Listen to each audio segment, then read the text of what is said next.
Welcome to the Computer Science Learn. Now I am going to explain how to run Java RMI in Windows.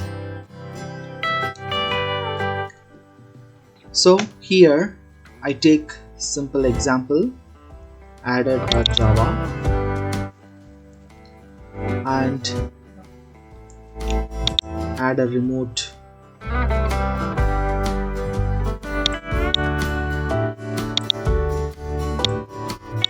remote.java, myclient.java, myserver.java. Here I take 4 programs. So this is a client program, this is a server program, this is my add a remote. So this is what the remote program, and here is the interface. Okay, here's the interface program. So now I'm going to explain how to run the Java RMI on a Windows. Go to the command prompt. First, compile all of these programs one by one. Okay, so first I need to compile it. Okay.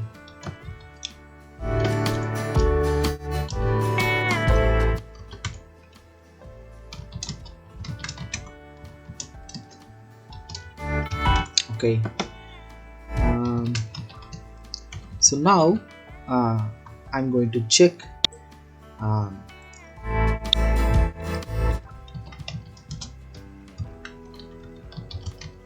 so which version I'm using. So I'm using Java version 22, so it's released in 2024. Okay, so I'm using the latest version of the Java. Okay. So now I'm going to compile it. Java C added.java. So once I compiled it, it will create a class file, so you know it, but this is for newcomers. Okay, Java C added remote, Java C client, Java C my server. Okay, so finally I have all of my class files. Okay, I have successfully compiled 4 of these programs. So now I have a class files. Okay, once you have a class files, it means your program don't have a error. Okay, it will be execute perfectly. But right now we are going to run the distributed system programs, which means it is a client server communication program. So here your program don't have a syntax and semantics error, but if you have a connectivity issue, so that will be appear. Okay, so you have to remember about it. Okay, so here once you have a class file, it means your program don't have a syntax and semantics error. That's only. Okay, so all other external errors, if your program has, okay, that is on yours. Okay, so now if you want to run Java RMI, first you need to know where the Java RMI is there. Okay, go to the program files and Java JDK22, go to the bin directory. Here you can see the RMI registry. So you need to copy this path. Minimize it. Okay, and then here you need to set up the path. Okay, so once you set up this path, and you need to start the RMI tool.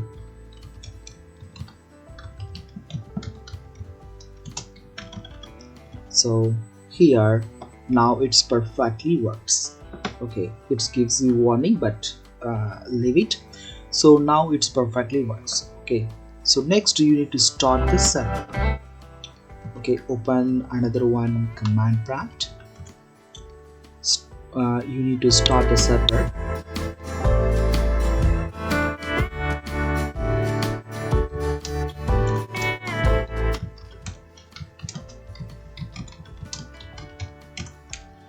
Okay, Java my server. Okay, so successfully you start the server, and next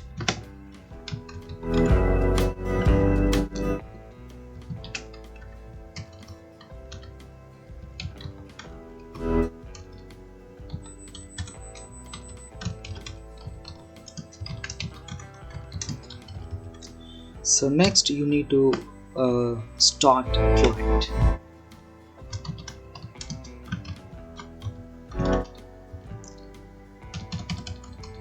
Okay, before I press enter, okay, I'm going to show you. Yeah, so here's the my client. So in a my client, the stub, it's going to add 34,4. Okay, the stub file. So when you run a RMI, it will create a stub and skeleton files. Okay, we will discuss about it later in the coming videos, don't worry about it. Okay, here I'm using, so the local host 5000. So this is a port number. Okay, and in a, so it is call the server. Okay, it will connect to the server. So here's a server, stub server, stub equal my add remote. Okay, it is going to call add remote here, add remote. So in the add remote you can see it is written x plus y. Okay, so finally the result 34 plus 4 equal 38. So okay, right now enter, you see it. Okay, that's it. So this is a way you could execute the Java RMI files. Okay, simply you need to start the RMI registry. So here, so before you start the RMI registry, you have to set up the path. Okay, so you need to set up the path where the RMI registry files are stored on your system. Okay, that's it. I hope you it's very helpful, it's interesting and helpful for you. Okay, if you like, you can like it and share it. Okay, please subscribe. Thank you for watching. See you. Bye. Next